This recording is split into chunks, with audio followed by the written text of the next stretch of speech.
What if the thing you're best at is exactly killing your business? Sounds crazy, but it's happening right now to successful companies. Companies with great products, loyal customers, strong revenue streams. They have no idea that this is coming in the next couple of months. Welcome back to SMB Growth Unlimited. I'm Brandon Fierce. We're talking about market myopia, an invisible business blindness that explains why industries stop growing. Theodore Levitt wrote about this in 1960, 65 years ago. Businesses are still making the exact same mistakes. Over the next couple of episodes, we're breaking down all 5 tenets. Today, the first 2. And here's what makes these dangerous. They don't show up when you're struggling. They show up when you think you are winning. So let's find out, is your success today setting you up for failure tomorrow? Especially in the age of AI. The core problem is businesses focus on their products or services instead of the customer's needs. Sounds simple, but it's not. Because when you're in the trenches building your product, improving your service, perfecting what you are delivering, it feels like you're doing exactly what you should be doing.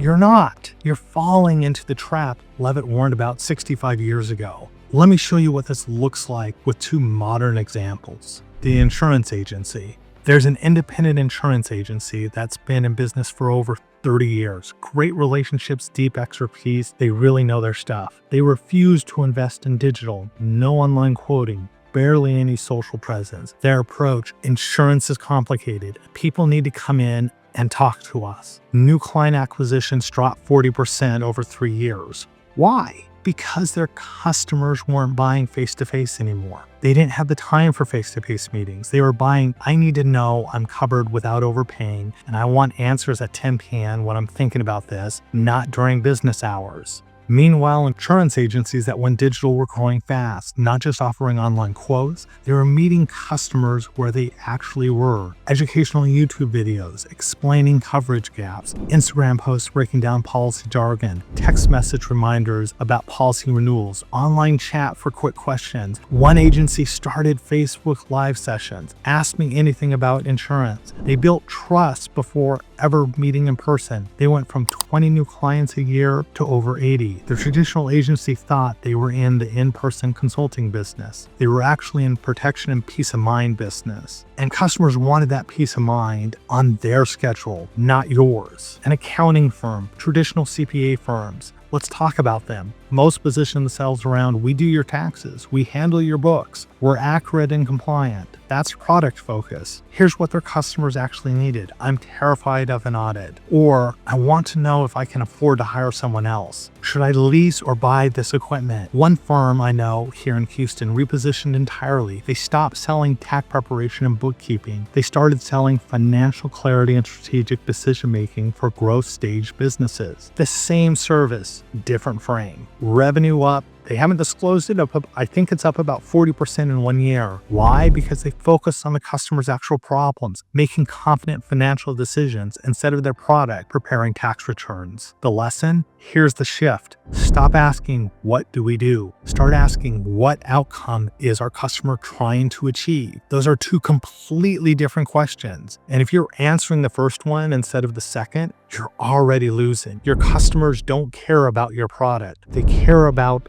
the problem your product solves. And the second you forget that someone else will come along and solve it better, faster, cheaper, with less friction, they will win that customer. The next tenet is defining the market too narrowly. This one's dangerous because it feels smart. We're laser focused. We know exactly what our customers want, sure, but do you know what business you're actually in? Here's a modern example. Traditional office supply stores. They thought they were in pens, paper, printing cartridges, and that business. Staples redefined themselves as being in the workspace solution business. The traditional stores optimize shelf space, bulk pricing, and catalog ordering. Staples asked, what do businesses need to make their workspaces productive? Now they offer furniture, tech services, printing services, co-working spaces in some locations, and yes, office supplies. They didn't abandon what they had, they just refocused. The narrow players are closing locations. Staples adapted and survived in the digital shift. The difference? Business definition. Let me show you how 2 examples of this plays out in SMBs right now. The print shop. There's a print shop that's been in business for over 40 years. quality work, fast turnaround. For decades, they printed brochures, business cards, flyers, banners. They worked with customers. If there was a mistake, they were great to work with. Business dropped over 60% over 10 years. Why? Because they thought they were in the printing business. They weren't. They were in the business to help business communicate their value. And customers started using Instagram, LinkedIn, websites, and video instead of printed materials. One print shop I consulted with made the shift. They repositioned as a visual communications company. Now they offer printed materials, social media graphics, website design, branded video content, the same core team, different business definition. Revenue recovered, and then they grew by 25% beyond their old peak. Let's take another example, an auto repair shop. Traditional auto repair shops, most define themselves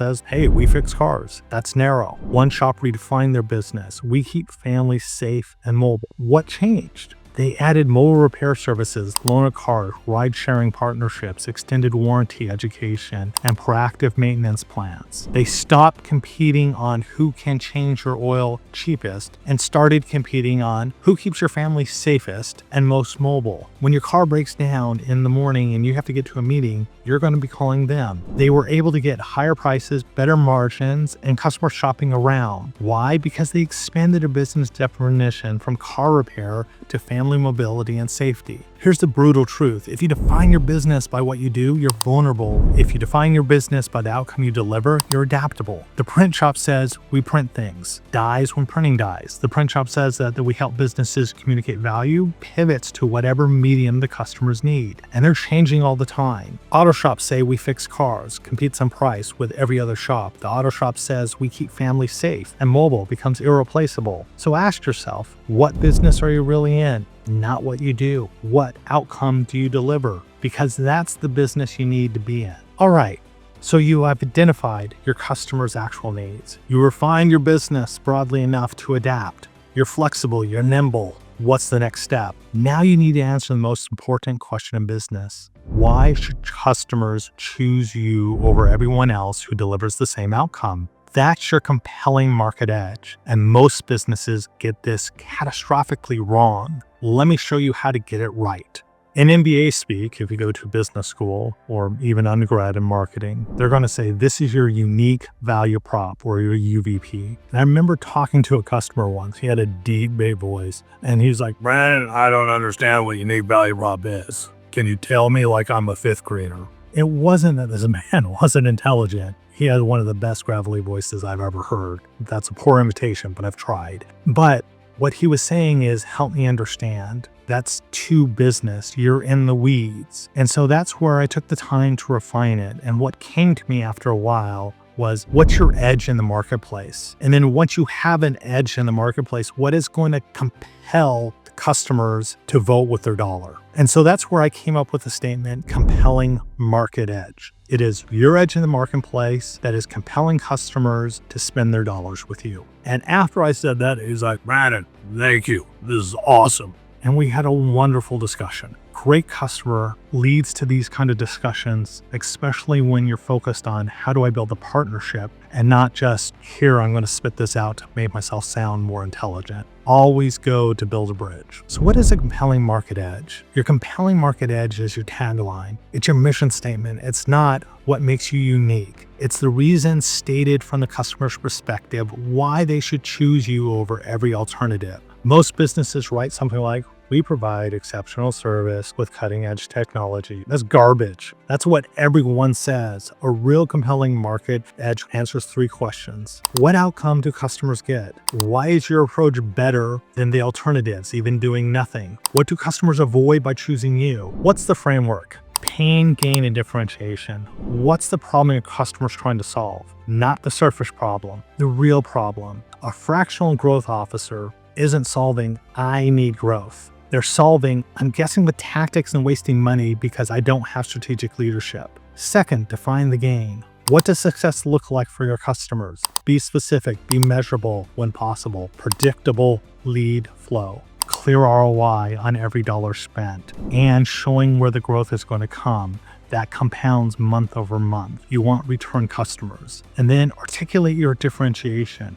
Why is our method better than the alternatives? This is where most businesses fail. They say we're better without explaining a need for a reason, a methodology, a track record, something concrete. Sometimes the alternative is doing nothing. And so you have to take a look at that. We're in the business of helping customers grow without the full-time overhead of a chief growth officer. Here's a bad, compelling market edge. We provide world-class growth services with customer-first approach. Here's a strong one. We help growth stage businesses break through revenue plateaus by implementing proven techniques, systems that generate predictable leads without the $150K salary of a full-time growth officer or the waste of agencies that bill for strategies you never knew you. See the difference? The strong one tells you who it's for, the outcome you get, and why it's better than the alternatives. 3 examples of strong market edge statements. HVAC company. We provide quality HVAC services. Okay. We help homeowners avoid emergency breakdowns and high energy bills with proactive maintenance plans that cost less than one emergency repair. And we guarantee 24-hour response when you need us most. That nails the problem for customers. Business to business software as a service company. We help businesses manage projects better. Okay. We help remote teams ship projects 30% faster by eliminating chaos of Slack threads and email with one source of truth everyone actually uses, unlike tools gathering dust in your stack.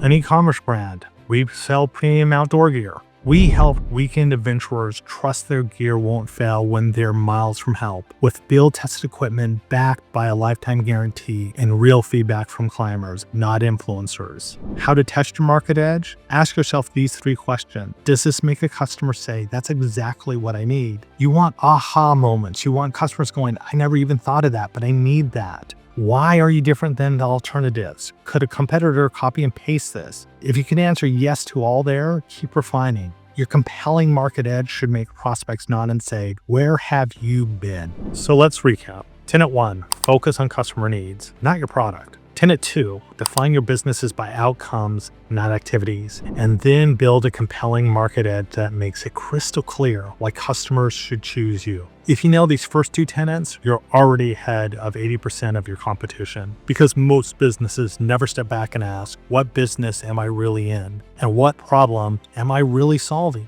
They just keep doing what they've always been doing until it stops working. Don't be that business. Here's what I want you to do right now. Go to grokaspartners.com and fill out the form and get a free AI prompt guide. Discover what business you're really in and what problems you're actually solving. It's a small workbook that walks you through reframing your positioning using the exact processes we just discussed. You'll get the AI prompts to identify your customers' real pain points, redefine your business broadly enough to adapt and craft a compelling market edge statement that makes competitors irrelevant. If you want a second set of eyes on your positioning, book a free 15-minute session with me. We'll work through your compelling market edge together. No pitch, just clarity. Links in the show notes. Resources to go deeper. If you want to explore marketing myopia further, here are my recommendations. Marketing Myopia by Theodore Levitt on HBR. Or hbr.com. This is the original, still required reading. You can find it on their website. What Business Are You Really In? By John Hagel III.